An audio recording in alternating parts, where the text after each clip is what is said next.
বলেছিলেন দেশের লোক তো গরিব, প্রধানত এটি তার মূল কারণ ছিল যে দেশের লোকের অবস্থা যতদিন পরিবর্তন করে ততদিন আমিও নিজে অত বিলাসিতা পছন্দ করি না আর কি। মানে আমার ছেলেদেরও কোনো সময় কোনো বেশি কাপড় চোপড় সে পছন্দ করতো না। আমরা সবসময় রেশনের চালই খাই, সবসময় সবসময় চাল।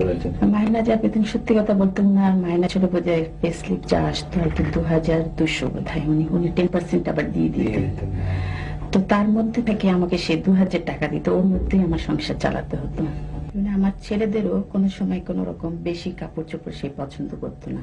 মরহুম প্রেসিডেন্ট সাহেব, তোমার আব্বার আমরা বঙ্গভবনের দর্জিকে জিজ্ঞেস করেছিলাম, বলেছে যে ওখান থেকে এসে অনেক কাপড় চোপড় ছোট করে তোমাদের জন্য বানাতো দর্জি।